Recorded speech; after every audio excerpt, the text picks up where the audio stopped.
Assalamualaikum dan hai semua, saya Nur Afiqah Nabila, berpengalaman selama 4 tahun sebagai seorang engineer ataupun jurutera di dalam bidang oleokimia di sebuah syarikat swasta di Malaysia.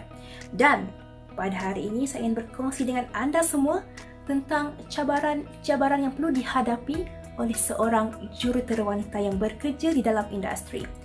Hampir di seluruh dunia, kerjaya jurutera ini didominasi oleh kaum lelaki.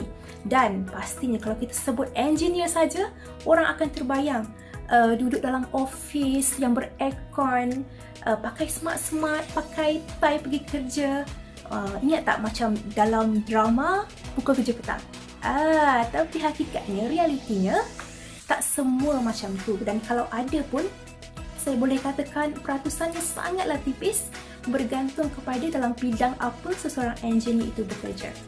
Menurut laporan UNESCO pada Februari 2017, peratusan jurutera wanita di Malaysia adalah sebanyak 50% dan peratusan ini dipercayai meningkat dari tahun ke tahun memandangkan permintaan dalam industri untuk kerjaya jurutera ini juga semakin meningkat dari tahun ke tahun.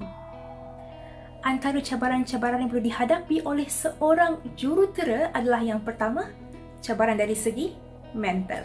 Sebagai seorang engineer, anda perlu sentiasa bersedia untuk bekerja dalam keadaan tekanan.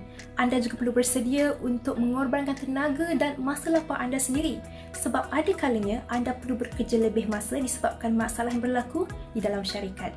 Khususnya untuk engineer yang ditugaskan untuk mengendalikan sebarang projek besar maupun projek kecil di dalam syarikat.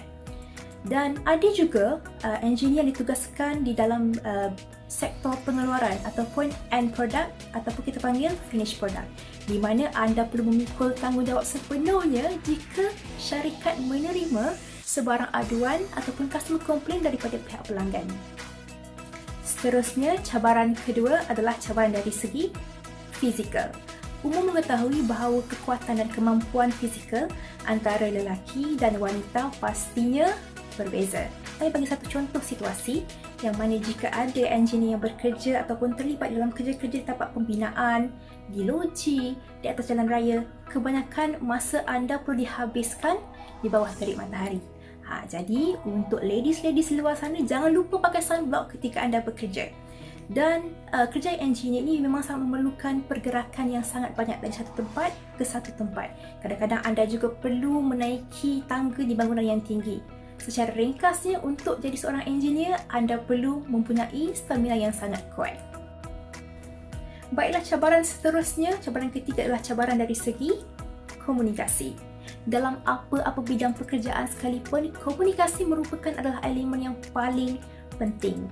Seorang jurutera, anda perlu bijak dan aktif berkomunikasi kerana kebanyakan masa anda adalah menjadi orang tengah dalam apa-apa saja urusan syarikat dengan pihak supplier ataupun kontraktor. Sebagai seorang engineer, pastinya kadang-kadang anda perlu deal dengan supplier atau kontraktor. Anda juga perlu mengetuai mesyuarat dan anda juga kadang-kadang perlu membentangkan projek kepada pihak atasan syarikat. Dan dalam pada masa yang sama, anda juga perlu memberi arahan ataupun berkomunikasi dengan orang-orang di bawah seliaan anda. Jadi, pastikan anda sentiasa menambah baik atau memperbaiki skill komunikasi anda. Baru senang nak kerja. Cabaran keempat adalah cabaran dari segi personality. Kebiasaannya seorang engineer, anda juga perlu bertindak sebagai seorang team leader ataupun ketua bahagian untuk unit-unit yang tertentu. Secara realitinya, terdapat beberapa isu yang berlaku di mana berlakunya kes-kes bully ataupun diskriminasi ke atas engineer wanita ini apabila mereka juga bertugas sebagai seorang lady boss. Jadi, untuk engineer wanita di luar sana, penting untuk anda perlu sentiasa tampil yakin di hadapan pekerja-pekerja anda. Di dalam kelembutan anda sebagai seorang wanita, perlu ada ketegasan. Dan anda juga perlu bertindak dan bekerja dengan penuh profesional, tidak berat sebelah walau dalam keadaan apa sekalipun. Dan apa yang paling penting, seorang engineer, ada masanya anda perlu membuat sesuatu keputusan yang melibatkan nyawa orang lain. Jadi, jika anda sendiri tidak menunjukkan anda yakin, macam mana orang lain nak percaya untuk anda membuat keputusan? Kesimpulannya, engineer ataupun jurutera adalah merupakan satu bidang tugas yang sangat menarik, yang sangat mencabar, yang mana misi kami sebagai seorang engineer adalah untuk membantu menyelesaikan dan memudahkan sebarang masalah yang dihadapi. Hakikatnya, dalam bidang apa kerja sekalipun, pasti ada cabarannya dan tiada kerja yang mudah dalam dunia ini. Apa yang penting? Anda perlu bekerja dengan niat untuk beribadah dan juga untuk memberi manfaat kepada orang lain. Tuhan menjadikan lelaki dan wanita di dunia ini mempunyai kelebihan dan untuk melengkapi kekurangan masing-masing. Untuk wanita di luar sana, show your girl power because we can be better than this.